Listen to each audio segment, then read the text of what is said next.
Go ahead and call to order this meeting. This is the August 1st, 2024 regularly scheduled City of Glenwood City Council meeting. Mayor Wuzo, Present. Councilor Godis, Here. Councilor Zelinski, Present. Councilor Schachter, Here. Councilor Kaup. Here. We have a quorum. Great, thank you. Do we have any agenda changes or conflicts this evening? Okay, I'll take that as a no. Moving on to number 8, do we have any council announcements?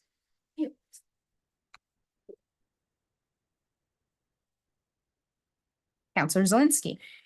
So first of all, it's on our consent agenda, but I would like to welcome Scott Conley to the Vail Board. We appreciate his willingness to join in and serve.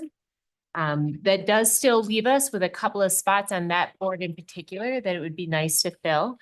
That is a victims assistance board that uses some of the money that people who have to pay like a fine for having an infraction, and then that goes into compensate people for who are victims of a crime in our community. And so that meets on the first Monday of the month at 7:30 in the morning. So it's pretty nice. It works with a lot of work schedules. And so if anybody out there in the community is interested in joining that board, I think we would really appreciate that. And then also this Saturday, August 3rd is Riverfest. And that is still, there's still time to sign up for that, to do some river cleanup. It's a great community event. It's an awesome like swag haul if anybody's interested in just coming to get some good gear. Food, beer. Food, beer, Yeah. entertainment, all the things. And so you can sign up on the cogs.us website. There's a link there. But you know, it would just be a lot of fun. And it's a great way to kind of give back to the community. That's all I got. Great, thank you. Councilor Godis. Yeah, today is National IPA Day. If you weren't aware of that. That's all. Was that it? Okay, great. Celebrate. Something we should celebrate. Yeah. Shelley, maybe? She was looking. Shelley, do you have anything this evening? I see no hand up, so I'm gonna say she is set. Her movements are a little clunky. Councilor Schachter. Thank you. I just want to give kudos to Chief Darris and the rest of our public safety organizations and staff for a huge amount of work and a great first effort at a community interface yesterday for LEAF, Law Enforcement Family. It was a great outing and a great first step. Thank you. Thank you. Okay. I am going to open this up now for citizens appearing before council. As a reminder, these are for items that are not on this evening's agenda. So if you have anything that you would like to come up to the podium, you have come on up. You have 3 minutes at the podium. Okay. I think I may be waiting to be called off the list you have. That's for parking. That's- Oh, that's yeah, for parking. yeah. Sorry. I got this. I No, got no, I was asking, I saw people. Totally, signing, so. totally. Turn that off. Okay, great. What's that? No, we don't do it for items, yeah. Yeah, Mhm, sorry. yeah. I got this. I got this. Sorry. Okay, Assist. yeah, thank you. We're gonna skip council reaction to public comments because we didn't have any. And I'll bring it back to council for a motion to approve the consent agenda. Councilor Schachter. I move that we approve the consent agenda as presented on our packet. Okay, do I have a second? I would second that. Okay, I have a motion by Councilor Schachter, a second by Councilor Zelinski. All those in favor? Aye. Can I make Any- one Oh, comment? absolutely. There was a slight update to the minutes, so I'd like the motion to reflect that it Great. included the slight adjustment to the minutes. Thank you. Shelley, I would assume it did by default, so I would Okay, also add Yeah. that as well, but it does by default. Thank you. So I have amended motion. Do you amend your I second? amend my second. Okay, all those in favor? Aye. Any opposed? Okay, motion passes unanimously. We will move it on to actions and or presentations. And the first item, I think, is also the one we're going to get the most robust public engagement, which is parking enforcement discussion. So City Manager Steve Boyd. Yep, thank you. There may be, I guess, more than one topic, but the reason this got on the agenda was that there are a couple of people that live, I think, between 10th and 11th on Colorado that would like to have the downtown 2-hour parking enforcement expanded to include their block and then permits issued to residents out there. So with that, I'll just turn it over to you. The current map is on the screen for your reference. Okay. So do we have any additional staff comments or anything on this? No, Okay. we Okay. don't oppose it. I mean, it's okay either way with us. We don't necessarily think it's a problem for a lot of people, but I think our police department is okay enforcing it if you guys ask us to. Okay. Chief Darris, do you want to add anything to this? No. Okay. Okay, great. So then what I will do, I've got Counselor Zelinski still lit up from before. Counselor Gotis, did you have something you? I just had a question. Yep, great. Go ahead and ask your question. Yeah, so if you guys have no opinion on it, are the people that would like to speak to that here tonight? Not as far as I know. Yes. We have, Okay. yeah, we have their signs. we have a sign. I didn't know that. Yeah, no, you're fine.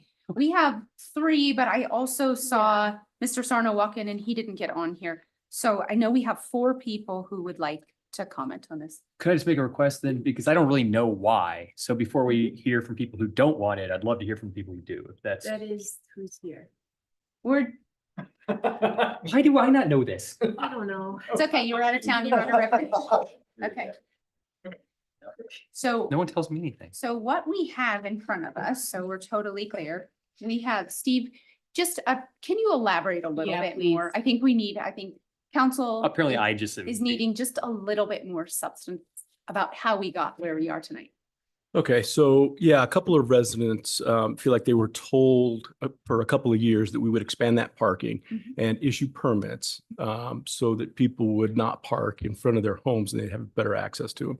They've approached both staff and council. So that's how this got on the agenda. And council, let's see, staff has no concerns, police has no concerns with an expansion. No, we think we can enforce that okay. Okay, hold on one second, hold on. Do you have any additional questions? Is there a reason? I mean, you said you don't have a problem with it, but is there a reason why you might support it? Well, Downtown businesses, anything, traffic management? I mean, we were going to look at this as part of a bigger project, which was paid parking. And at that point, it might have made some sense to do that. And I heard Sumner about where in the area. I don't know specifically. The people I think that have approached us are on one block. Sure. So for them, I'm not sure if it matters if we expand the whole area or just add their block or what. thanks. Okay, Counselor Zelinski. Questions? So at what point in this conversation, because we've received, I know I have received, I don't know if everybody else has received several comments on this issue from people that are, I don't believe are here, but that have, saw this on the agenda and have expressed a lack of desire for that. And so, I think it is part of a bigger conversation. So I didn't know if this is just kind of the first step of that. We're not making decisions this evening. We're just talking about it. So I'm just trying to get clarification. Yeah, I mean, I guess it's really up to you. It's on the evening so that you could take a vote if you would like to. Got it. I think staff would like some direction one way or the other so that we're clear. Got it. So I will add then, without having it in a staff report, that council has an option to accept this expansion, deny or, keep it as it currently is, or we could move it to a specific date in the future where we have a more holistic discussion of parking in general. I think Yeah. those are the 3 most viable routes forward. So, yeah. Okay, Counselor Schechter. Well, I think part of the dilemma we've heard, and rightly so, from the west side of Grand and specifically Colorado, between 9th and 10th, is it? 11th. And 11th. I'm hearing very different point of view from the east side of Grand. So I don't think we can do this tonight globally at all for the area. And maybe we need, I think, like I said, we need to hear Yep. what they're Mhm. saying and assess Okay. where it applies and what kind of Mhm. permits apply, but it's not, I don't think we can deal with it, the whole downtown area in one fell swoop. Okay. But I would like to hear. Yeah. Counselor Kaup, do you have any questions regarding this? Not right now. I agree with what Sumner just said, and I'd love to hear from the residents that are interested in having this change on their block. Okay, great. Well, then I think what I'll do is I'll start reading off names off public comments. Before you come up, I will tell you that already based on a couple of comments, it feels as though there may be a more robust future discussion. With that in mind, I would encourage you guys to throw out solutions. Give us what would work, what hasn't worked, what your concerns are, but how you would remedy it if you were setting up here. Because then we can incorporate that into our possible solutions. And I think that's what we're looking for, and that's what would be helpful. So as a reminder, public comment is 3 minutes. I'll read it off, and if your name's not on this list, you'll still have an opportunity. Come up to the podium, give us your name, and if you live in city limits, and then you'll see a timer pop up, and just keep your comments. I much prefer if you can stop yourself at 3 minutes than if I have to interrupt you, okay? First on the list, Betsy Seworth.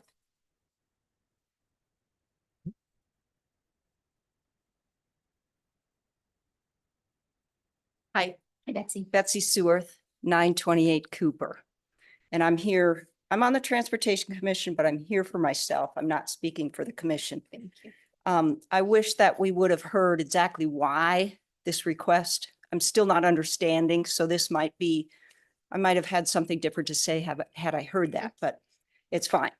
I see the strategic goal of this item is to protect and preserve our quality of life. And I would submit the question to council, is this the reason why these two households have requested this 2-hour parking in front of their house? Is it for their quality of life? Is it for the greater good of Glenwood Springs? And so that's what I would ask the council. It sounds like you're already going down that path. So, and then it just seems piecemeal to me that parking, as you know, is a very complicated issue, and reacting to two households is premature without a comprehensive study. Yeah. Thank you. Okay. So what I just heard from Betsy is that Transportation Commission would get involved, City Council would get involved, staff would be involved, and we would move forward with that recommendation. Ray Tenney, Tenney?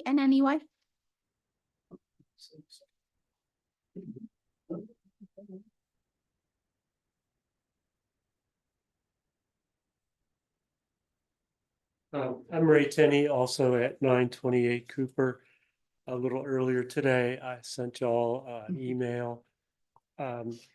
Apologize for the typos. I was taking a break from being on the roof and dashed this out.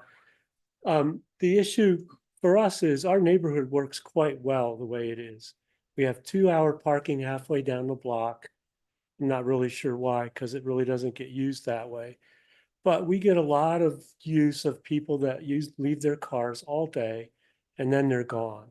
And so the area just outside the 2-hour parking zone is well used by multiple parties throughout the day and into the evening. We have churches on our block and they have evening activities.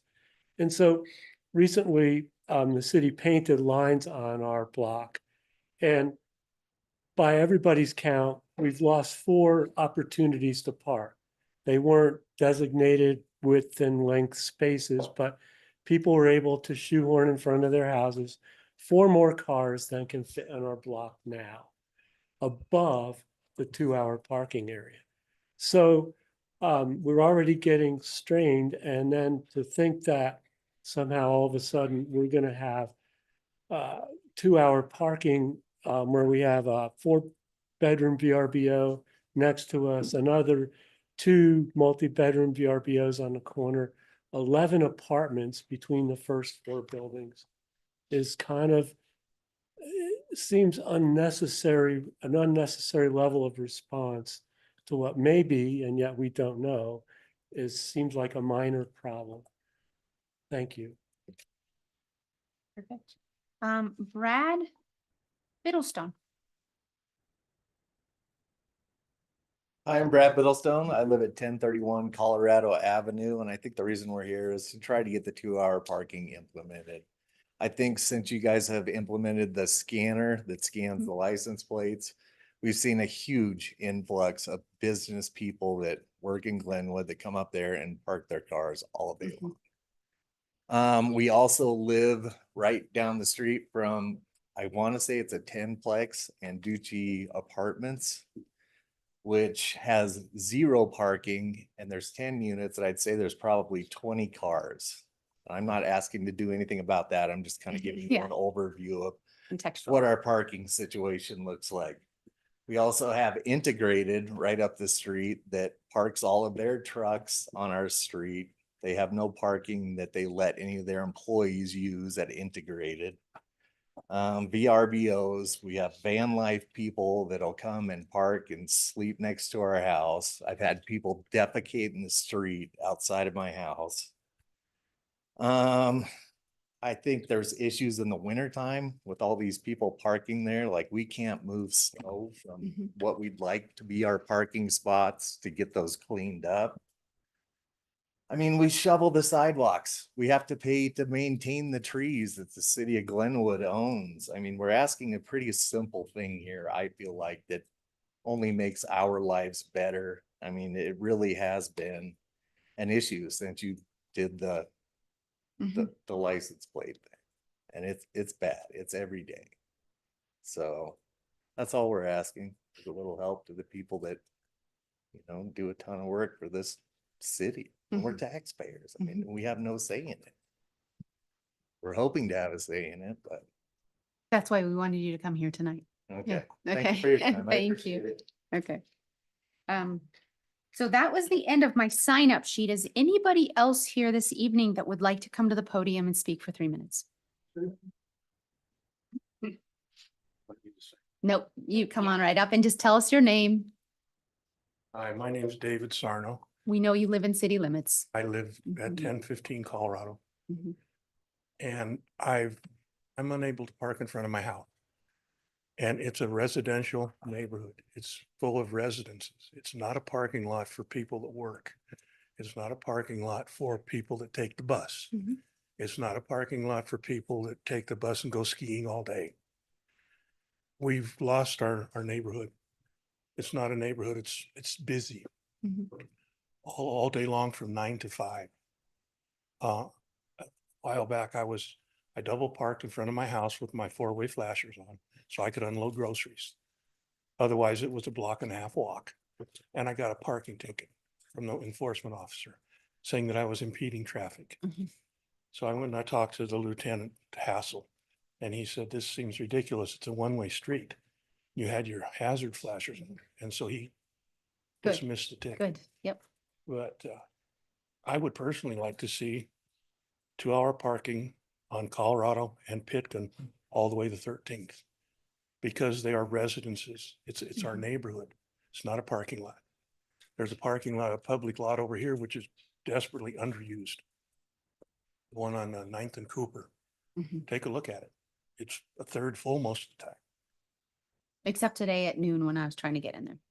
Okay, well, that's all I have to say. I just like to get our residents back, our neighborhood, Mhm. and I'd like to Yeah. park in front of my house. That's fair. Thank you. Okay, thank you. Okay. Okay. Do you want to come on up? Thanks. For sure. your time. Chris Andreessen, 1018 Colorado. Dave's neighbor, down the street from Okay. Brad. That is our neighborhood. This isn't, someone was talking like this was something new and we need to look at it. I've been there a decade. Yeah, about a decade. This is nothing new. It got exacerbated when the Tamarack building was redone Mhm. and integrated was pushed through. And yeah, there's probably, I don't know how many people are working there. And that, I think that had something to do with, you know, stressing out that there. And then I've actually even talked to people there and I'm like, hey, you know, it's closer to go across the street to the municipal parking there than it is to, if you, you walk it, because we did, just for friends. And, it's closer, but the reply is, oh, I don't want to cross brand. Mhm. I don't want to be bothered doing that. And so, I don't know, it's just, and it's not about, like, hey, I gotta have my, like Dave mentioned, sometimes you just wanna Yeah. unload your groceries. Sometimes you put in a 13-hour day, like, man, I gotta go to the bathroom real quick. Like that. My girlfriend's she had colon cancer. She's a survivor. Luckily she, she's moved on, she's good, but sometimes, that's an issue for her, like to pull up and be in panic mode. Like, wow, where am I gonna go? Back downtown, maybe, hope like that might work, right? So, yeah, like I said, this is nothing new. This has been going on. When I was a kid, when I was younger, I lived across from Colorado National Bank.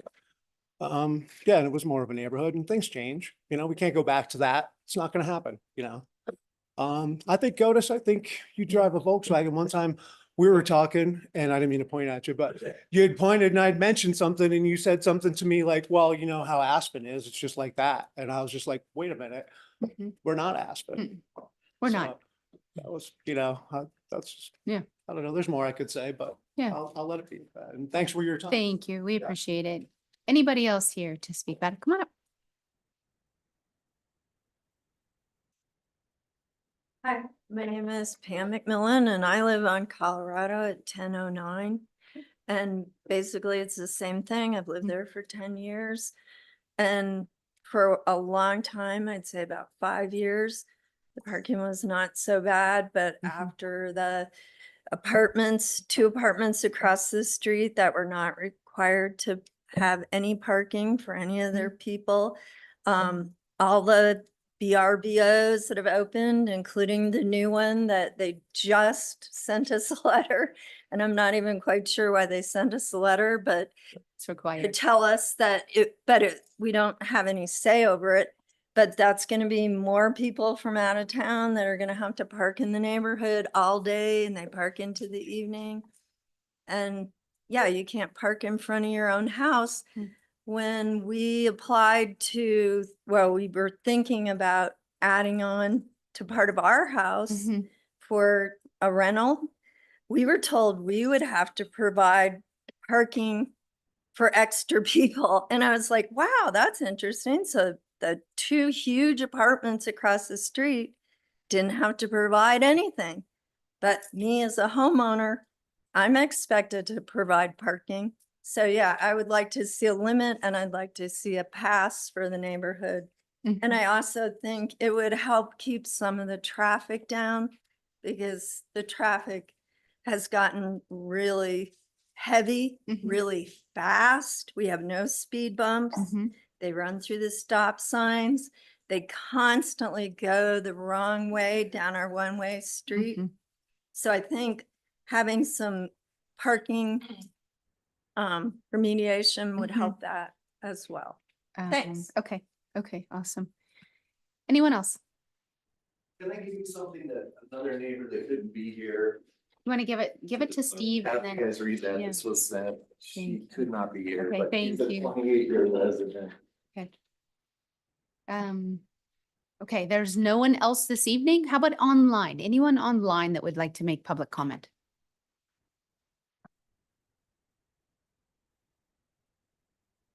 Doesn't look like it. Yeah, we can read it to the to the public record. Yeah, absolutely. I can do that right now. Yeah. Okay. This looks like it is from Patty Grace.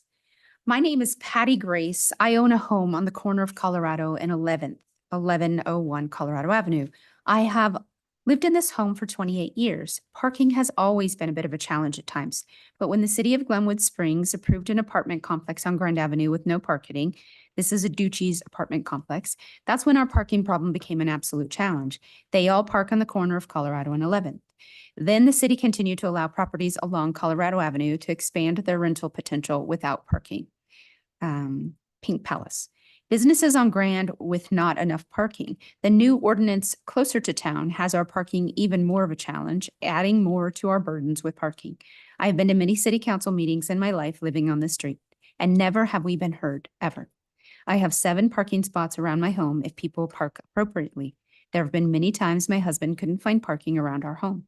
We finally resorted to tearing out our backyard so we have a place to park. It is time the city starts to honor those that live in these neighborhoods. We maintain the sidewalks, the city property along the road, and pay property taxes. I feel each homeowner should be allowed 2 parking spots in front of their homes and let the rest of those who don't live here deal with finding parking. Sincerely, Patty Grace. Yeah, of course. Thank you. Okay, I am going to go ahead and officially close the public comment section, and I'll bring it back to council. As a reminder for protocol, I need a motion, and then we can open it up to discussion unless there are any questions currently. Do we have questions? No, I was gonna make my. Okay, great. So Counselor Sector, you are first. For a motion? I'm looking for a motion in order to start a discussion. All right, well, in this case, can you make a motion for staff action? Yeah. Okay, Mhm. I would move in this case that we charge staff, which we always overcharge staff, with a charge to do neighborhood outreach and a resident parking study on both sides of Grand from 9th to at least 11th, perhaps longer if they want, because don't need a because. Mhm. And involving specific neighborhood area input. Mhm. Okay. We'll start there. Okay. Do we have a second? Well, I'll second it simply for the sake of having a conversation about it. So, yeah. Counselor Sector, I'm turning you off. Counselor Oh, Jonas? I went Go ahead. back on. Oh, sorry. So the reason I didn't second it, Mhm. Sumner, is because I wanted to make a motion because I think my motion would have been simply to table it until we get a more comprehensive, we have a paid downtown parking conversation that I think would encompass all of this. And so instead of tasking staff with a specific outreach and getting Slate on board and having Hannah do pop-up things for just 2 streets for 2 blocks, I think there's a much larger conversation about downtown and if we do a pilot study, how far does that go out? Where does that, how long is it for? Does part of the pilot study also encompass a pilot study for 2-hour parking?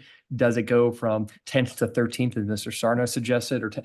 These are all questions that if we're going to task the staff with something, I don't want it to be so small that we get a small answer back. Because I think the concept of downtown parking, whether it's paid or not, we've taken a big step, and the reason we're seeing people here tonight, I think, is because we've taken a big step by actually enforcing our own rules after many years of not having the technology and the people to actually do it. And so this is, I think it's not a great result for the people who are here and not happy. And so I understand that, and I apologize for that.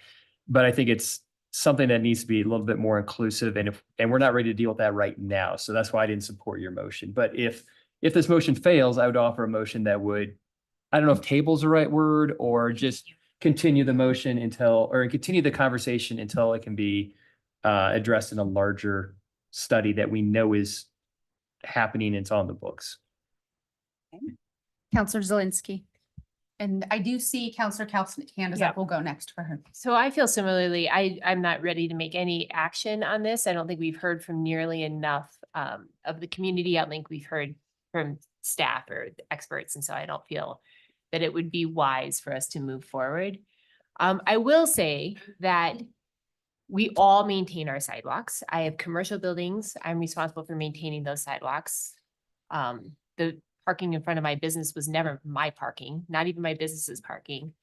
I live in a different neighborhood. We all park. Sometimes people are parked in front of my house that aren't me. I have a driveway. I also have 2 kids that drive. Sometimes we have more cars and we're doing the shuffle. So I have sympathy for that. But I also recognize that, we all share these streets. We're all responsible for it. So it is only just prudent to hear from, a much larger resource than just, a small kind of perspective. I think the rest of the Oh, house is on our I'm so stereo. sorry. Yeah. I hate to do it, but yeah.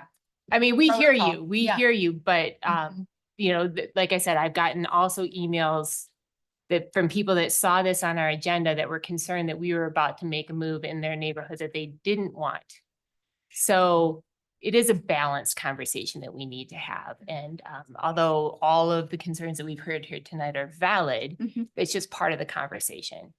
And so that's why I don't want to in any way diminish your perspective, your time in coming, your concerns, or the effort that you've made. But I think that we need to make sure that we are hearing from experts in transportation, different parts of the community, also taking into account, I heard, about some of the developments that have happened that have had some unintended consequences. And we think we need to look at that as part of the conversation and make sure that we're addressing all the things that, go into this. And so for that reason, that's why I didn't second your motion either. I just feel like it's a little premature to have any kind of, even deeper conversation on this topic. Counselor Kelp. Thank you. I do support the motion at this point, and I'll tell you the reason why, because, and I respect what Councilor Godis said about we do have a larger conversation to have about paid parking, but we've been talking about that since 2019, 2020, and it moves along very slowly. And I understand that there are things going on right in this little micro block cosm that might warrant a quicker solution, or at least a quicker solution that might be tweaked again in the broader parking conversation. But at this point, I think it's worth addressing. And here's why, because it's been going on a long time. We've heard this complaint in this particular area for a while. And I do have a couple of questions though that I'd like to throw out. And part of why I think this couple of blocks warrants a deeper dive at this time. They do not have a parking garage like we have over on the east side of Grand. So that makes a big difference. B, they're right on the edge of the GID where there have been apartments that have gone in. That's why an apartment building is allowed to not supply parking. It's when they're within the GID. But the difference on the east side of Grand is that they have a parking garage there that I believe is open at night. So at least residents in some of those apartments can park within that parking garage. We also have some heavier commercial and government buildings on that west side of Grand. So there's the county, there are the courts, which can have a lot of traffic, and there's other larger commercial along there that I think can impact this neighborhood. So I guess the question I have, though, that would be worth a quicker study would be is how will just simply doing the 2-hour parking actually help this issue? I'm not convinced that this will solve it. It might just create more shuffling or push the parking down a block or two. So that's one question I have kind of for staff and the residents. Another question is if we were to go to the 2-hour, what is the expectation on how many residential parking permits are given per household? Because I think it's only 1 or 2 right now, and I'm not sure if that will serve the need or not. And if residents are aware of that it would still be restricted parking for them. The other question I have is, so the west side of Colorado has diagonal parking from 8th until 10th, and it stops at 10th. And that diagonal parking along that block adds a lot of extra parking. And this came up a few years ago as a question of why not extend that diagonal parking 1 more block up, because Colorado is wide there, and that's why you have problems with cars traveling the wrong direction on the one way, because it's wide and it looks like a 2-way street. So that would be something I think should be looked at the same time. It would provide more parking, which it sounds like is very much needed. But, you know, maybe it would happen at the same time as going to the 2-hour parking restriction. So I think it's worth looking at this area right now and taking quicker action. Maybe, I can't remember all the details of your motion, Sumner, but if they were to study it and maybe we put like a 2 or 3 month timeline on it to come up with a quick fix that we can try as a pilot and see if it helps this area. And then, you know, if it's 2 or 3 years out before we get back to that larger, broader paid parking discussion, then we can look at the larger area in context then. But for now, I think this is worth a closer look. Before we go round 2 on comments, you've had a chance. No, you have not. Okay, go ahead. Go ahead. You just made the motion. Go ahead. Yep. Thank you. I'm hearing what's set up here. I appreciate what Shelley said. My concern is that if we look at this as a broader downtown issue, which is huge, number one, it's not, because we're seeing microcosms in my ward, by the way, of very different needs in very different neighborhoods. And this could go on ad nauseum. It's been going on for several years now. So that's why I'm sensitive to staff needs, but that's why I'm encouraging, as Shelley said, maybe we take a particular neighborhood that we're hearing from. On the east side, we're not hearing a huge need at this point. So status quo can probably be delayed. On the west side, not on Pitkin, I haven't heard at this point, but at least on Colorado from 10th on, we're hearing something. Let them be part of a solution solving process now that may work, may not work for a while, but may tell us what may work elsewhere as well. That to me might be worth it. And that block, I've never seen that block with parking. When I walk up and down Blake, even in the middle of the day, I can see parking places even between 7th and 8th. Over there, I never see a parking place. And I would like to, as part of that solution, see us force transient parkers over to 7th, which even though it's not all paved, it's grossly underutilized right now. And the walk isn't that far. So that's why I'd still encourage some version of the motion, maybe amended by Shelley, that says, hey, we have a microcosm here. Let's take some action now and put the onus on the residents as well to solve it within a limited area to try. Thank you. I look at this as we're not going to remodel the house until we have all the money, or we better fix the roof that's leaking and we'll get to the other projects down the road. You guys, I've been on council 4 years in November. We've been talking about this the whole entire time. Sarno, you have been so patient. You just every once in a while bring it back up, you know. I just got off of being on crutches. If I pulled up close to my house and I had to get out and be like, drive around, find a parking place a block away, trying to get home. I think that disproportionately we're making this decision. If we don't make a decision here, and we can look at this as a pilot project, let's dig into it. Let's understand what the community is feeling. Let's hear them in a more casual setting. Let's have them help us come up with solutions. And then let's start implementing some of them for our residents, the people who live here, because yes, we need a broader conversation. It's long overdue. We touch on it and then we don't always take action. I do believe that there's a general support and or discussion of looking at alternatives for downtown parking that might be paid parking.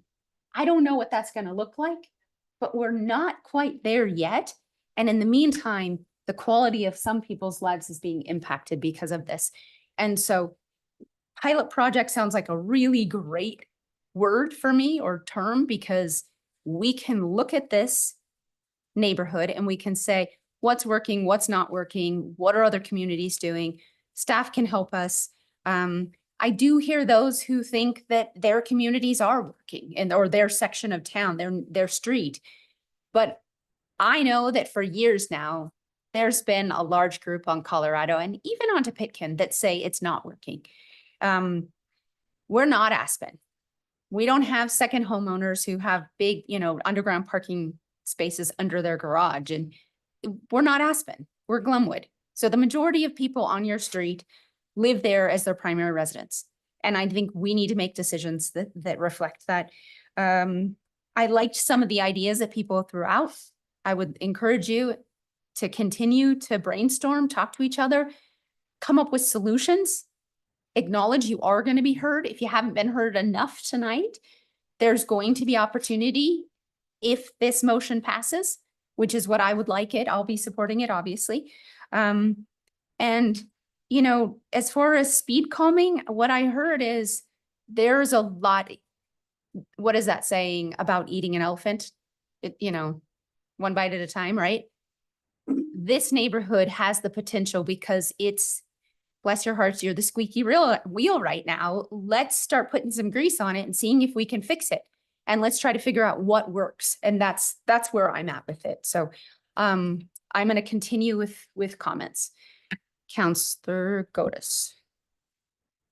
Yeah, I mean, I think, Shelley, I agree with, I think, a lot of what you said. I'm frustrated as well that we've been talking about TDM, paid parking. Paid parking is TDM, transportation demand management. If you're not familiar with the term, it is how do we get people that are coming into our town, by and large, I'm summarizing, out of their car into public transportation or to carpool. One of the ways you do it is by carrot and stick, incentivizing people to do it and disincentivizing people to be in single occupancy vehicles. So the symptom I think that you're experiencing in your neighborhood is a result of the fact that we have not implemented TDM measures, transportation demand management measures. Probably a lot of the people that are parking in front of your homes are people from Newcastle, Silton, Rifle that are coming in and that are parking there to go to their jobs at the county courthouse, maybe even this building. And so I think that is, to try to address this issue that has been going on for a very long time. I think doing it tonight based on a couple of comments, and I know it's been an issue for a while, but I guess I would like to see us do something that says, to Shelley's point and mine, I'm frustrated too, that we just haven't done anything. We've had recommendations from the Transportation Commission for years, several years, about implementing these things. We just don't do them.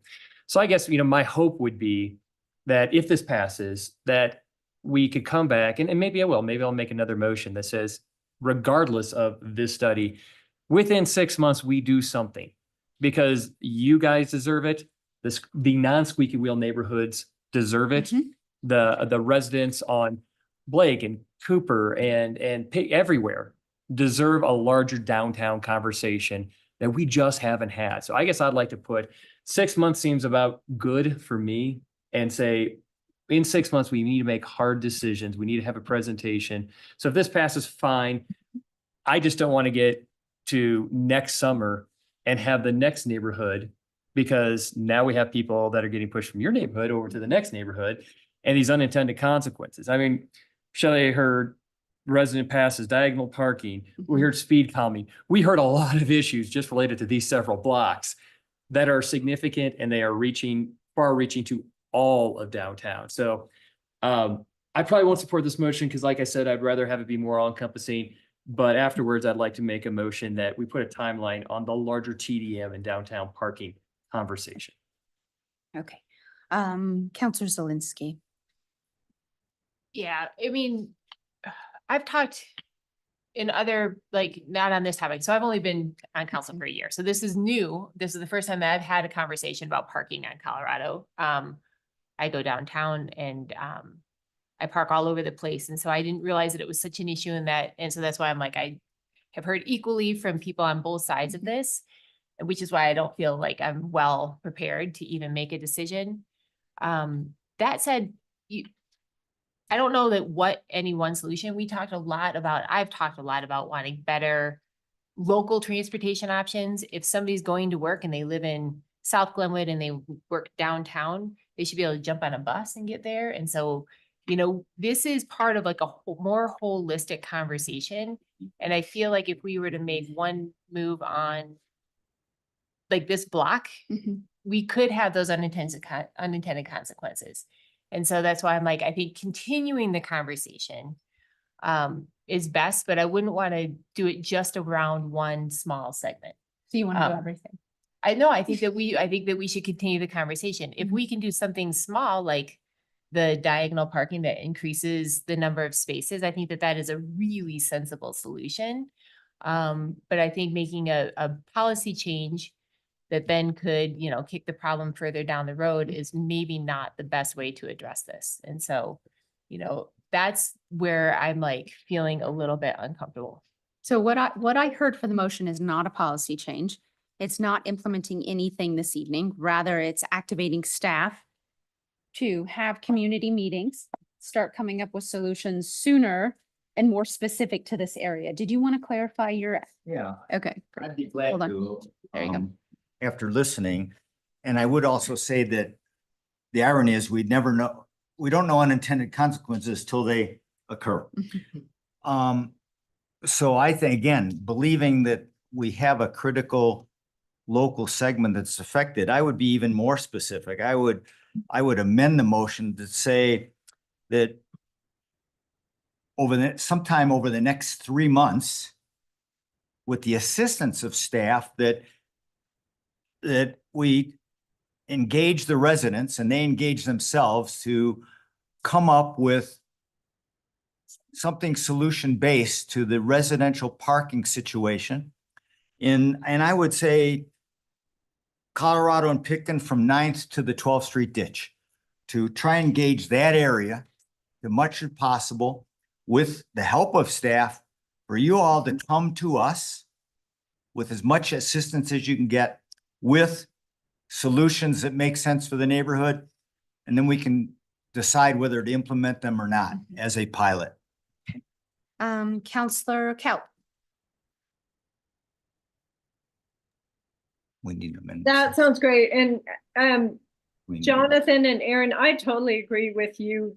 We need the longer term work on TDM and all of that. It's just, that takes a lot longer. So, and I was hoping, Sumner, I was going to ask you for almost exactly that amendment to your motion. So if we can do this, just do kind of quick, have engineering go in, work with the neighbors and come up with some kind of pilot solutions. I'd love to see a discussion around extending that diagonal parking, because they do it on Bennett. We do it in different parts of town where there are some more parking challenges in which there's just a shortage, and it can increase spots, but it would also narrow Colorado down, so it would help with the speed. So anyway, we don't have to put that in the motion, but yeah, the 3-month solution and coming up with something that we can implement before the snow flies, I could support. Okay, so we're gonna go ahead and officially amend your motion. I'll amend my second. And then, Do I have to restate it? yeah, please. Mhm. All right. Yeah, I would I'm move sorry, that. I don't mean to interrupt, but could I hear the area that we're looking at. we're gonna amend it to 13th. Fine. Mhm. What I'm looking for is a little bit of input or direction on who do we want to hear from? I mean, is it just this neighborhood? Do you want to hear from downtown? Do you want to hear from, Glenwood Park? Well, I think it'll be publicly noticed, but I Yeah. think that it's a community neighborhood, so I- the flyers will probably go out to those that would be impacted with any change. Initially would be those, what are it, 4 Mhm. blocks or so? Let me And tell you then just a second. when action occurs, we would probably hear from others or not, because they don't feel impacted, Yeah. even though they might be. Okay. So I'll amend the motion, or I'll restate the motion that I would move that we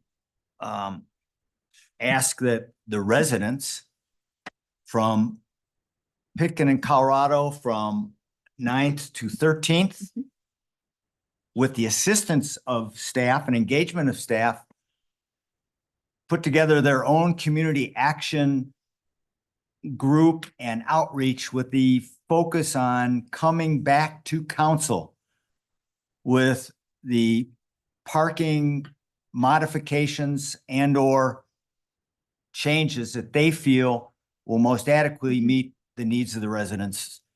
And at that point, we would consider and possibly take action on their plan. I'll amend my second to mirror yours.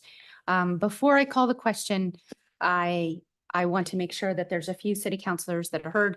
I will also say, I would love to hear a second motion from Counselor Godus that says within 6 months, we start activating. We first quarter of the year, we make some of these things that have been so long discussed, make them a reality. Okay. Okay, hold on. Counselor Zelinski.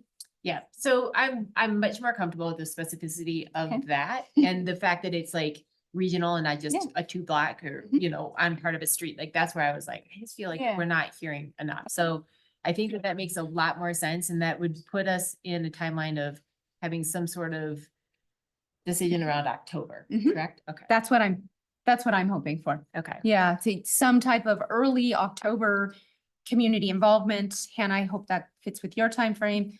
And then October, some recommendations, late October, some kind of recommendations. You actually didn't state 3 months in your motion, your latest 3 motion. months, 3 months. 3 months. All right. Yeah. Thank you. For clarification. Counselors Schechter. Thank you. I want to, this is not part of the motion, clarification to the residents that are here.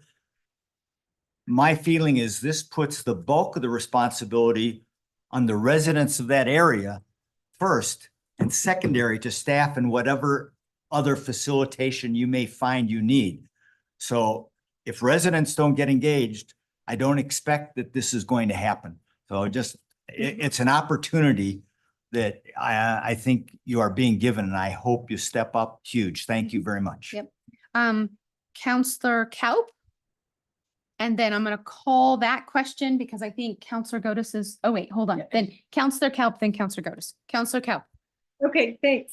I had a question on the new motion, Sumner. Mhm. Sounds like you were primarily directing the residents to do something, and I just don't know if we really have the authority to do that, or are we directing engineering to go work with the residents? May I? Yeah, for sure. Thank you, Shelley. I am not specific. I use staff in general. That Okay, residents engage staff Mhm. to come up with resident-based with staff-assisted solutions to present back to us. okay, that sounds good. And specifically, so the solutions don't have to encompass that broader area all the way to 13. The solution might be just a block or two, but I won't speculate on that, right? Awesome. Okay, Thank you. great. Counselor Godus, and then we're calling the question. One part of your motion, I'd just like to clarify, you said meetings.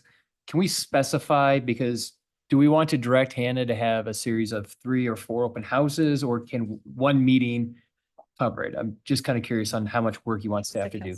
Or Counselor Schechter. At this point, unless I see staff shaking their heads, would leave that open. This is up to me, the community to decide, hey, what do we need? We need one-on-one with somebody. We need 3 meetings. I don't know, and I don't want to specify that at this point. Okay. Okay. Excellent. Let's go ahead and call the question.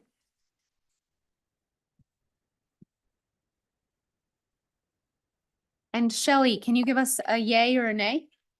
Okay, yeah, okay, so we have It that. passes. It's unanimous. So big picture, you're not walking away where tomorrow you're gonna have resident tags. However, we're taking a step, we're finding a gray. We're looking for a solution in the middle that says, we're not gonna just put this off. We do want to see what we can get done for this region. And we appreciate you all coming this evening. And we look forward to you working with staff and coming back to us with recommendations. Okay? Yeah. Could I just, I guess, invite the residents that are here to maybe reach out to me and let us know who, sort of a point of contact. If there's 2 or 3 or 4 of you that you really want to be involved, we're here to help. I just want to know who to talk to on your end. So if you would do that, that'd be a favor. Thank you. My understanding is that Counselor Godus might have another motion. Yeah, I'd like to, based on the fact that we have been dealing with this for a very long time about transportation demand management, that we do have recommendations from the Transportation Commission and staff, that within the next 6 months, we bring it back to council for a vote.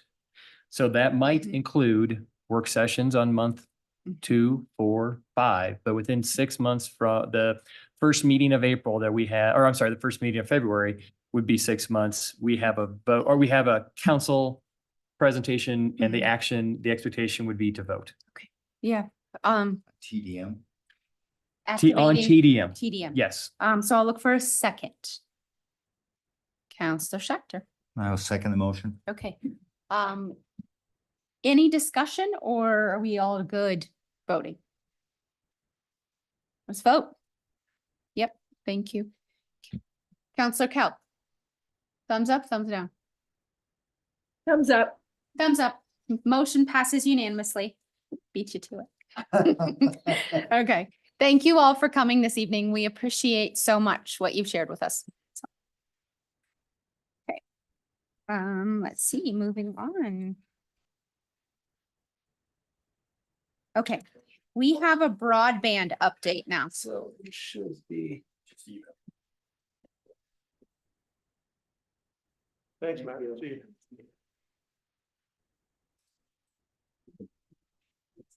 I'm waiting for that. Yeah, I figured he had a rationale. Broadband update reader. That was old if they come through. This is August 1st, what, this is just shared, you got a new one? Yes. All right. Yeah. It's all right. It's all right. That revolving life, you're right. He's the ultimate.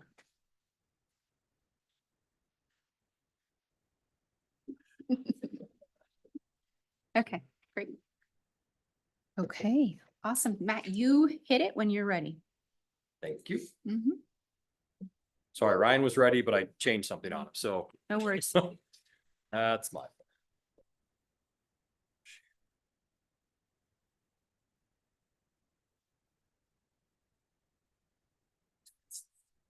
I like how that went down.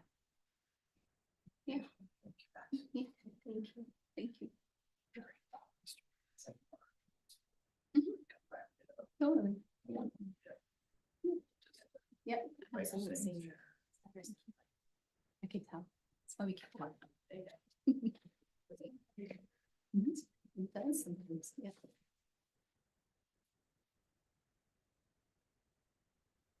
Yes. Me. Thanks. There we go.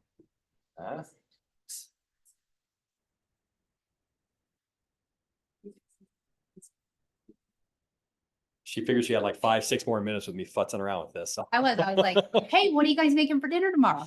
Good evening, council. We try to come back once a year and just kind of give you a broadband update. This is going to be a little bit of last year and a little bit of this year kind of thing. We talked about budget already, but I kind of wanted, why I left budget where I did is because I wanted to come back and go over this particular screen with you. So basically I'll get to the fun information here in a minute, but I wanted to kind of go over expenses and those kinds of fun things. So expenses for 2024, what we had budgeted for staffing for the entire year is about $1.07 million. Through June, we were at 410. You can do the math for that. We're under budget on that at this moment. And we anticipate to continue to be under budget. All else items, which is the debt services, the drops, the buying of the broadband itself, those kinds of fun things. We had budgeted $1.4 million. As of year to date, at the end of June, we were at $534,000. So a total of $945,000 halfway through the year, and we had budgeted $2.5 million for the year. So I wanted to show you that we're kind of ahead of our schedule. We're trying to reduce costs as much as humanly possible, kind of thing. So if you double that, you're at $1.9 million. Revenue through halfway through the year was at $730,000. That puts us right on track with the 1.4 we were anticipating. This year, we're anticipating about a $1.75 million budget. And then we have actually taken the budget and made it a little bit bigger, but probably bringing more online with where this is. So we're really shooting to be pretty close within the $300,000 to $400,000 range. And as I told you earlier, we're going to be about a $1 million deficit, which is fine. And our pro forma, we had run a deficit for a few years. We'll go over numbers here in a minute where we should be able to catch back up kind of thing.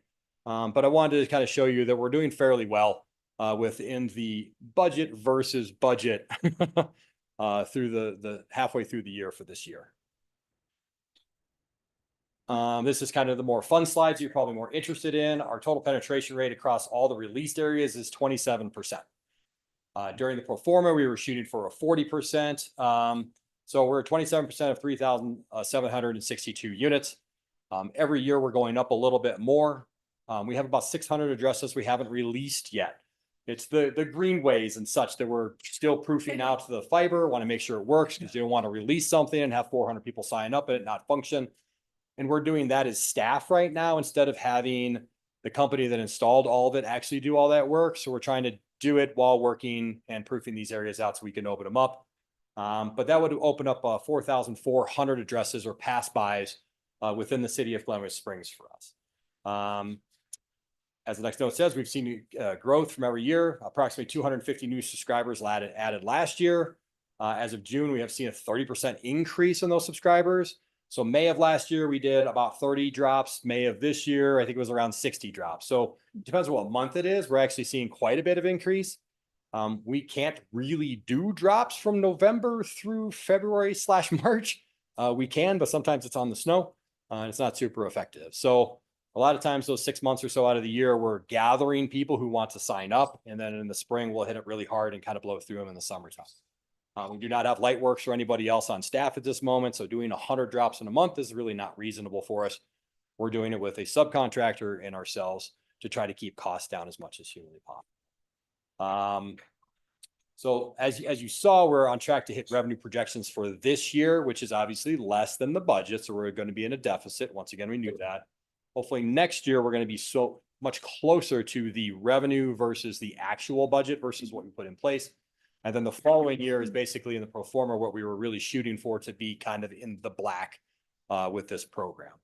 But if we could hit 40% of 4,400 and include also the commercial that we have right now and the VoIP and everything else, we should be able to hit that at this moment is what we're seeing.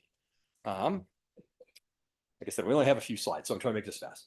So this year I had some questions, why we're not blasting everybody on the radio, why we're not doing huge news ads, those kinds of fun things.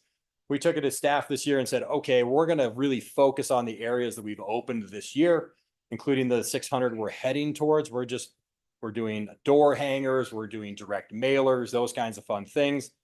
We're definitely going to be working with Slate and Bree on how to do a big news or media blast again here, probably in the spring. Right now, we're kind of full up for drops for the rest of the year that we can handle. So in the spring / winter, early winter, we'd like to hit it. So in spring, people can sign up and we can start doing drops again and really hit that with some professional design behind it with Slate. And just in case you didn't know, we have actually released 2.5 gig service. You guys approved it on a rate card a little while ago. So anybody in the city of Glenwood Springs, we can actually provide 2.5 gigahertz up and down to any residents in the city with a pretty simple change to some equipment on our end. And I think we've had a couple of people sign up for that at this moment. But if you're working from home and you're moving a lot of videos up and down, 2.5 gigs is pretty impressive. Mm-hmm. Awesome. We could probably go to 10 if we wanted to, but I don't think anybody would sign up for that. That is basically it. It's just kind of a quick overview of where we're at. And I probably missed one point that you were going to ask, and I didn't. So the 1,043 is the amount of signups we have. So when we started this program, we had 200-ish. So over the last 3 years, we have signed up 800 people into this program, including commercial, including residential. We'd like to stick to that 250, so 250 a year. That brings in about $250,000, a little more than $250,000 if it's just a residential service and they get Wi-Fi and the service itself. So every year we're increasing about $250,000 to $300,000 in revenue based on what we have seen thus far. That's awesome. Thank you. Do we have any questions? I know you're going to have questions after public comment. I am going to have questions after public comment. Yeah. No, I think for the time being, we can transition to public comment. Thank you. Yep. I think Mr. Gillespie is probably here to speak about broadband.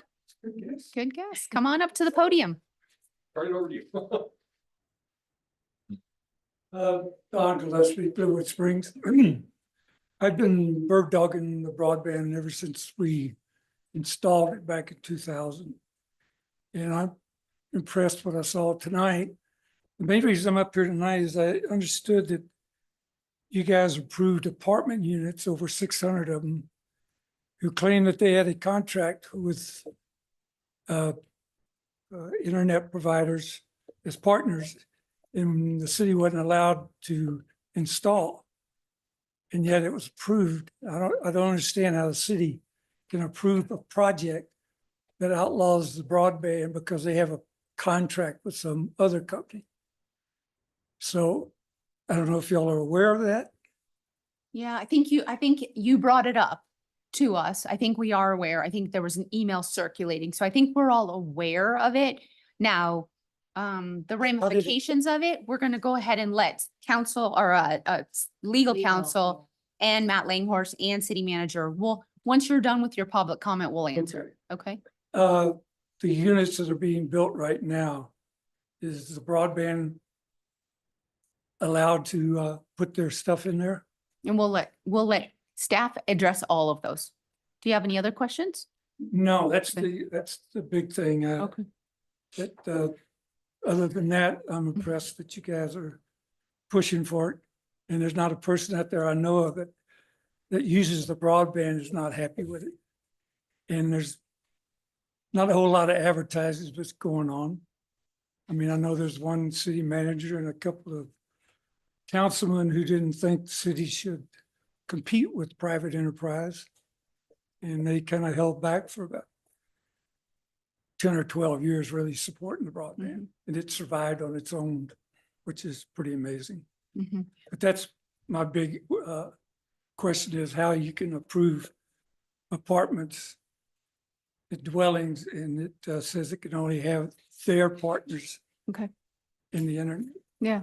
Well, before you walk away, I'll just commend your council at the time for being the visionaries that you were, that you did this, that you invested in it, because I think it serves our community well, and I appreciate what you did. So Thank you. thank you. Yep. Yes, Absolutely. It's been a lot said about it because we were one of the few small communities in the United States that did it. Yep. Thank Yeah, you. thank you. Okay. Let's go ahead and bring it back to staff and address the community, his comments.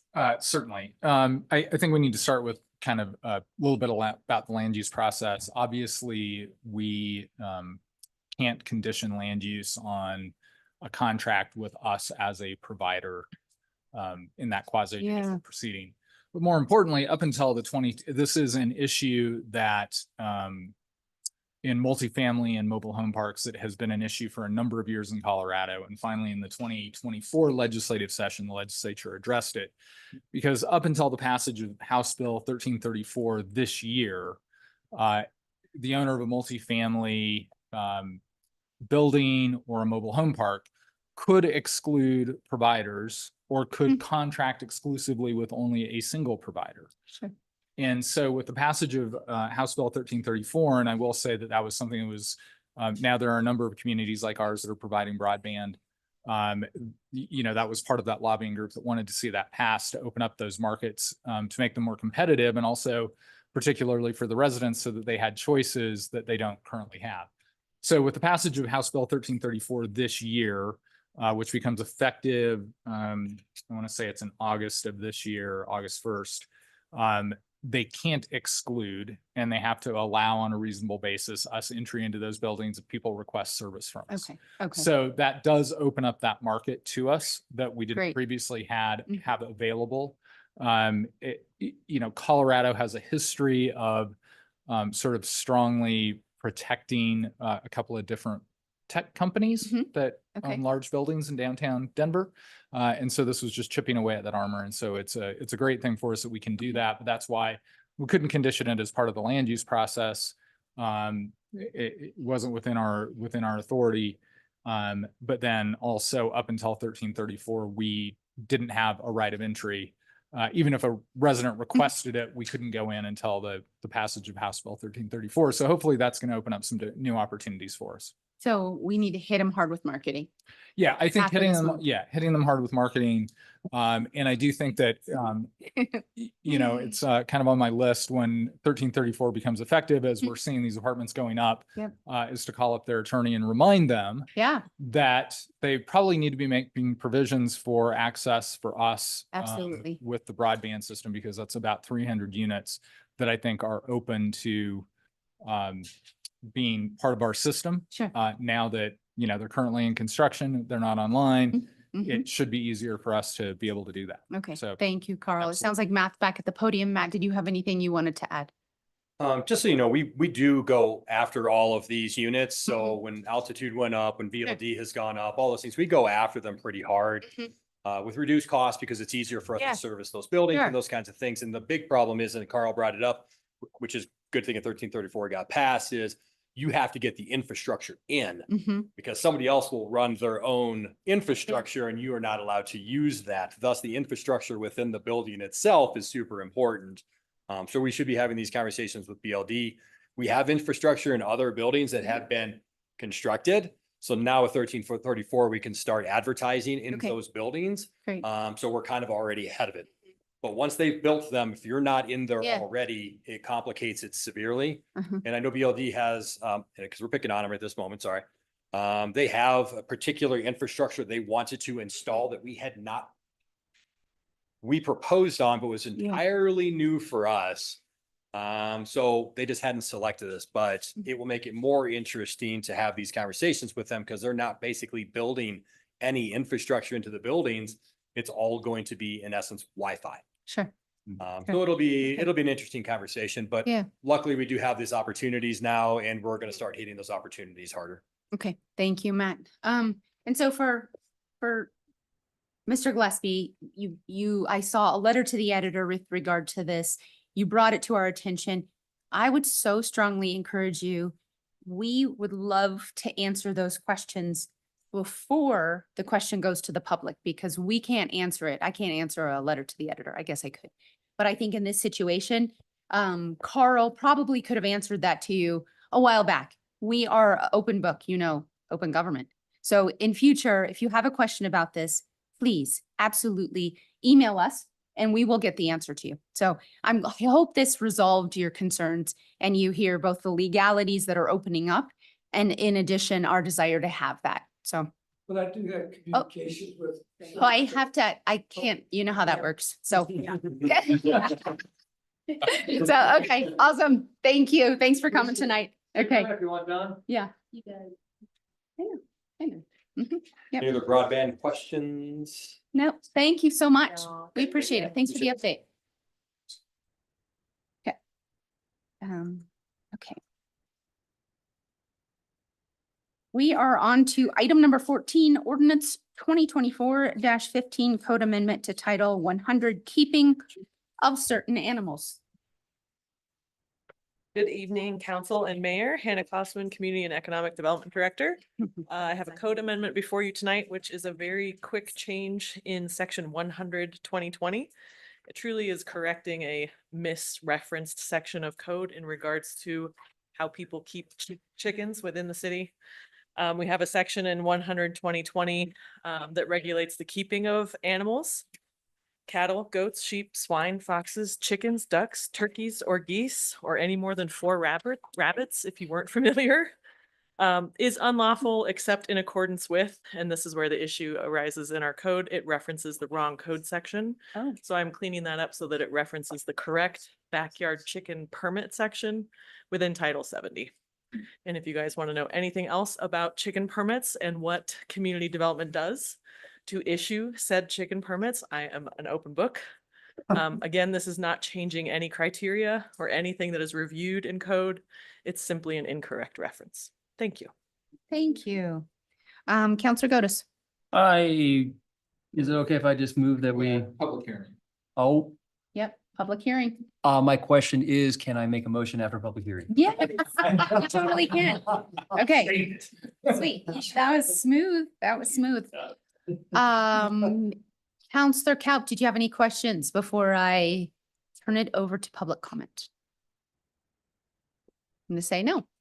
Okay, any public comment for this item, either in person or online? I see we have one attendee, but I cannot see their name or if they have their hand up. I'm gonna assume they don't. Okay, I'm gonna close the public comment section. And Lee, yeah, we're not driving them through town. No rabbits being, yeah, no transport. Bring it back to council for a motion. Counselor Godus. I motion that we approve ordinance number 2024-15, amending title 100 for staff recommendations. And a second. Second. Do we have any discussion? Anyone have any discussion? Okay, call the question. Counselor Kalp, will you just thumbs up, thumbs down? Thank you. That's a thumbs up. Passes unanimous. Great. Thanks so much. Thank you. Wow, it is 7:30. And we are going to go ahead and do council comments. Counselor Godus. You were just about to. I was. Didn't want to go first. I was hoping Don would stay around, Mr. Gillespie, because I normally don't respond to letters to the editor, but I read one a couple of weeks ago. Well, I read it just as I got back from my vacation that he wrote a couple of weeks ago. And in it, there's a statement where he says, I quote, "I was surprised to find out, according to Councilman Godus, I am a member of the GOPP, Glenwood O People Party. He made that statement at a council meeting," unquote. Well, let me be clear, that is false. I never said that. That is a lie. I would never refer to any of our residents so derisively. I'm really disappointed in the Glenwood Post-Independent that they would give a platform to that statement without at least giving me a call or an email to see if that was accurate in any shape or form. I think the paper can do better when it comes to some of these letters to the editor. We're going to be seeing a lot of letters to the editor when it comes to this election season. That's not also the only inaccuracy. He also claimed that November elections averaged a 60% turnout, while April municipal elections were 30 to 35%. And the council changed the elections to April so they could get their agenda passed with little backing. This council did nothing of the sort. We've had April municipal elections since I moved here nearly 20 years ago. Shelley and I are the longest tenured counselors. We've served just over 7 years, but here's some accurate numbers. Historically, April city elections used to be in the 40s, upper 30s. However, the last two city elections in 2021 and 2023 were both a 31% turnout, which mirrors almost exactly the last three special elections. So I agree with Hunter completely. The November election in non-presidential year turnout is not 60%. It's actually averages 70%. Presidential elections, so those are the every other 2 years. Presidential elections are over 80%. I don't know why we don't want to hear from 70 to 80% of our residents versus the 31%. And so for that, I think it's a great point that Hunter brought up. So I'd like to place on the next agenda considering a ballot question, changing our charter from April elections to November elections, along with a conversation, just a conversation, by the way. I'm not voting or asking this council to put this on the November ballot, but just a conversation public about ranked choice voting, coordinated November even year elections, moving our municipal elections to those times, and an elected mayor. We've had work sessions several times on this over the years, but we've never had an open public agenda item on a city council meeting with the public, YouTube videoing it, and the press present. And I think the public needs to be able to see us debate the pros and cons of each of these charter changes. You know, I've heard in these work sessions, we don't want to confuse residents by conflating local candidates and issues with national or state candidates and ballot issues. We heard tonight that the ballot's going to be 2 pages long. I don't think that's an unfair criticism, suggestion, or con to moving it. But I think our residents are smart, and I'd rather hear from 80% of our residents versus 31%. And I think this November, since it is a presidential election year, would be a great time for 80% of our residents to weigh in, potentially weigh in on those three, on one of those three, two of those three, or all three. I think that if we could have that conversation, if anybody else would support putting on the agenda for a conversation, I'd be appreciative. I'd love to know the timing. If we had a discussion about this in September, what's our deadline for putting something on the November ballot? The first meeting in September would be the absolute last date because we have to certify the ballot language the day after that meeting. I was going to raise it in my comments later that we're probably going to have some draft ballot language to talk about at the work session. We are going to place that on as an action item too, in case you're okay with the language. But we do have that fallback of being able to go on September 8th. So pragmatically, it would be difficult, I think, unless you directed me tonight to start drafting language for you to have something to work off of to adopt in September to get on a November ballot. And wouldn't it require, I mean, would require some significant work session time commitment plus staff from your Yeah, office? I mean, it would be up to you guys. I mean, I think that from a changing the date of the election, that's just kind of working through whose terms get cut short. And the elected mayor would be a more complicated drafting exercise, as would ranked choice voting probably. So in kind of that order of complexity, I think, to draft. So I think, at least what I'm saying is maybe not have direct staff to draft it, because if we have a discussion on the April 15th, 14th meeting, 15th? August, excuse me. Yeah, thank you. Meeting, and we decide we're not gonna do any of this. Let's save them some time. If we decide based on that order, we're only going to do 1 and 2, Yeah, because that of makes sense. complexity or whatever, but let's have that conversation first. And if something comes out of that, then maybe we'd be ready to go with 1 to 3 of those or 0. We have a work session on our next meeting about city council code of conduct. So it could just be only work sessions regarding this item and code of conduct. So as long as we put it on the agenda as well, because I think, Yep, you know, yep, absolutely. we've always just had work sessions and just nothing ever really comes out of it. So, Yeah, well, is that a motion? I think if there's just one more person to support putting it on the agenda, then I think that's okay. So I don't need to make it a formal motion. Counselor Zelinski. You get my support. Yeah. I think it's worth a I'm conversation. for I'm sure. into it. Okay. Yeah. So I just heard a work session on it and then an agenda item in the evening. And, we can weigh the pros and cons and encourage the community to come and certainly be part of council comment or public comment in the evening. So, okay. Awesome. Uh-huh. Hold on one Thank second. you. You wanna? I guess my question is, sounds like a pretty heavy lift to me in a very short period of time. How does this get presented in a way that we and the public understand the choices before we draft ballot language? I think it's such a good point. I'm gonna just light up everybody's mics. Because I'm And pretty and close. Shelley, you're not being forgotten. I saw your light come up. If you want to comment before anybody else, do you want to go ahead right now? Mine is not related to this. Oh, Okay, great. Yeah. I guess I would just say, I know over 7 years on council, we've had this conversation every new council. So we've had this conversation 3 times. And every time it's in a work session and every time we're like, yeah, it seems like it's not broke, don't fix it. And I just feel like it's kind of broke. And so that's why having another work session, as long as that work session's short, like I'm talking like a half hour, so we can get kind of an overview, but then have a really good presentation to council so we can have a good conversation in the public would be my hope. I don't know how it gets presented in a way. I just know I've heard it 3 times, so I feel like I'm pretty up to speed on it. Well, and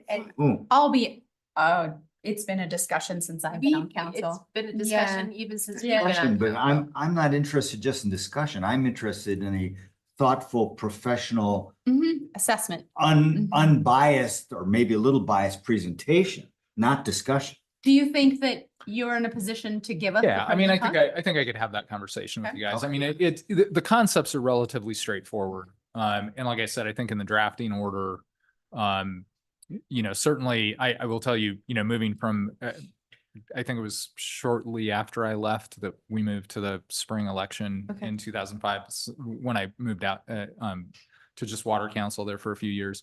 That one there again, somebody's terms get cut short. That's kind of the way that works. That's a favorite. I do think that piece is easy. I think it gets a lot. I think the policy questions and the complexity of drafting go up dramatically for an elected mayor and for ranked choice voting. And I will say that I think you're going to get a lot of comment about particularly ranked choice voting. It has a history in the Valley. And I know that there have been some struggles with it up Valley.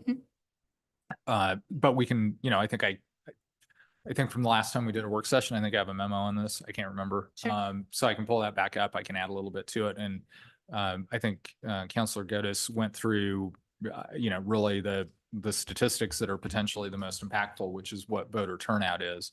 I will tell you, when it was being talked about in the early 2000s, it was more about having a second opportunity. There was a lot of discussion around whether or not splitting up from November, so you had a different opportunity to go to a Tabor election because it was your regular election. And I think the current wisdom is because voter turnout is so low, that's not a good choice. Yeah. So, Counselor Kelp, you're still raised, but you don't have any comments on this, correct? Okay. Can I just say real quick, I would love to also hear, I know the SALT has ranked choice voting. I know, or maybe instant runoff voting. I know other communities do. So Okay. I'd love to hear more. So yeah, I can in do that, that. in between now and the next meeting, we've just given you a bit of a heavy lift, but we appreciate it in advance. And yeah, I mean, if we choose to do elected mayor in the November election, it would have to be the following November that we would do it. So nothing is going to change overnight. We would still continue to move forward with a lot of the things we currently do. Yeah, I think you have the support. I think it's there. So I think you're good. Did you have any other comments? No, thank you Okay. very much. Appreciate it. Counselor Zelinski. No, I was just gonna comment on that, but we Okay. moved on. Okay. Counselor Kelp. Thank you. This is not as large of an issue as our voter dates, but I would just like to thank council. A few meetings ago, we adopted a change to our idling ordinance for vehicles in the city, for cars particularly, that they can no longer idle for 20 minutes. They have to go to a 5-minute idling time. So the neighborhood in front of the Doc Holiday Trailhead is having a particular issue with this summer, especially during the heat. And it also happens in the winter, where we have cars that will idle literally for 45 minutes with sometimes someone sitting in them while a person walks up to the trail, to the cemetery on the hill and back down.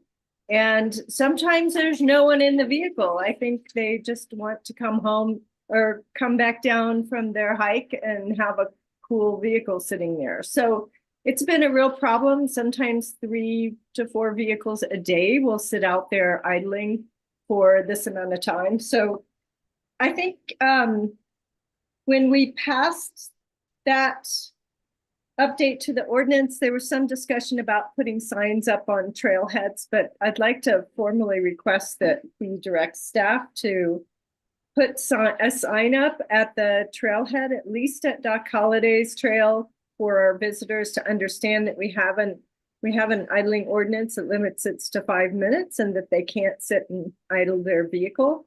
And there may be other places in town where it's appropriate, like Two Rivers Park, maybe by the boat ramp, or other places where this has been an issue. I'm not sure if it's an issue at other trailheads, but if we could just get maybe a head nod from council to get that done, it would really help the neighborhood over there. I'm going to jump in on this one and ask staff or Steve, if we have a plan. Like my guess is that if we have this idling ordinance, there's probably a plan with the street department, sign shop, et cetera, that will be implemented. Is that not correct? Yeah, I think that's correct. We don't really have a timeline on that plan. So let me talk to staff about, how many of these signs, where we want them and that kind of thing. Are you guys asking us to put one up at Doc Holidays now? I'm not asking, to be honest, Shelley, I'm not asking for that. I think that I'm a little hesitant when any of us makes an ask that's like within a couple feet of our house and and I think the world of you, but I guess there's protocol and I want to be mindful that there is a process and I want to honor what the rationale is and what the street department is recommending and things like that. So can we look to that before the snow flies? Oh, absolutely. Yeah. Yeah. Counselor Schechter.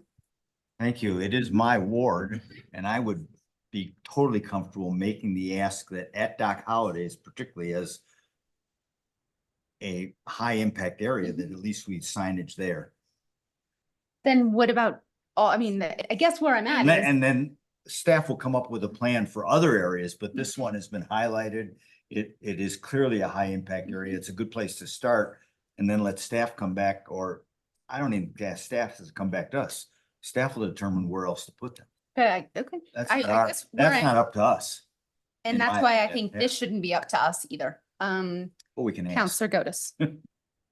I think you're right. I Yeah. think just because it impacts Yeah. potentially, I don't think, Shelley, you're self-interested. I don't think that you're anything at all. Yeah. But I think it's something that for this request for you to make of the rest of council, then maybe recuse yourself because it does so directly impact you. Yeah. I think might be appropriate. I think Summer being a reward, I think that's helpful for me to know.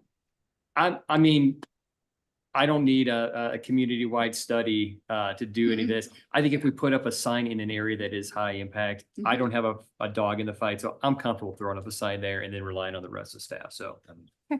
Yeah.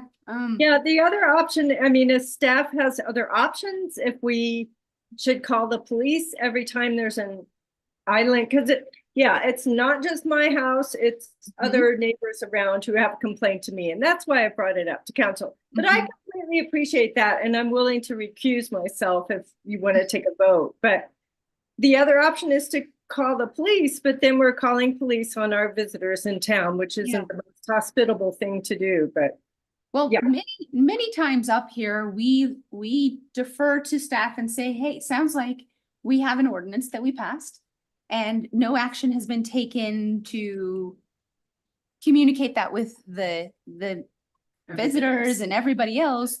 Is there a reasonable time frame that we can get some signs up? Is that a fair ask? Yeah, it's a fair ask. Okay. I don't want to commit Public Works Director Langhorst to any specific date, but for us to throw a sign up somewhere is not that big a deal. We're happy to do that. Is there consensus up here? Okay, great. Sounds like that is gonna happen, and I hope that they also look at other areas where idling is a concern and unilaterally make sure we have those signs up. Thank you. Okay, anybody else for public comment? Okay. Report from city administration, city manager, Steve Boyd. We didn't have a South Bridge update on the agenda today because there wasn't much to say. We did have, though, 2 meetings today with CDOT, both of which I thought went very well. The first one was about right-of-way acquisition and that process, and they're being really very cooperative on that. The second one was with Director Liu. And we started to broach the idea of funding. They're aware we have a gap. She sort of invited us to, I mean, they expect that we're going to make an ask. She went through a couple of different possibilities and options to do that. But mostly we focused on some value engineering ideas that our engineering team has had on the other side of the river, which is really their interchange in that corridor. And we think we can save some money there by making a couple of changes. And I think that they were receptive to looking into that. So we didn't know exactly how that would go, but thank you to CDOT. They've been really helpful in this. I think that's it for me. Okay, great. Thank you. Did you have a question? I did about Okay, that. okay. I think, Matt, you go to the IMTPR meetings.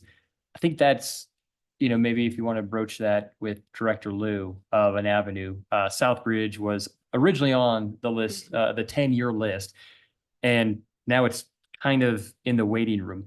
But for Garfield County, for those items that are on the 10-year waiting list, we're talking $30 million each for the other 2 items that have no funding dedicated. And those 2 items are new exchanges in Silt and interstate exchanges on in Silt and Newcastle.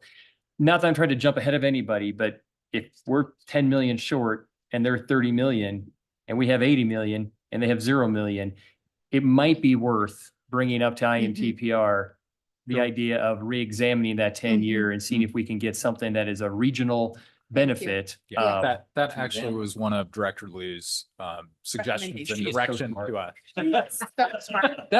What a whippersnapper. He is.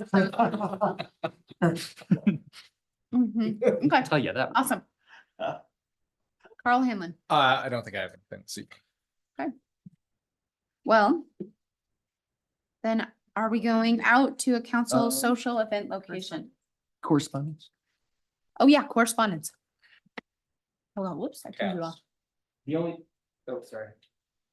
There's a number of items. I don't know if anybody wants to address any of the other, there's some thank yous from Lift Up, A Way Out. The meeting place, these are all thank yous for, I think, our support from our grant process. But what I want to highlight, because it's my memo.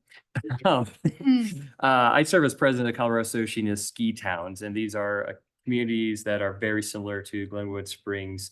We're all tourism-based mountain communities, mostly in Colorado, but Jackson Hole, Whistler, other communities that struggle with the same things that we do with housing and transportation and the like.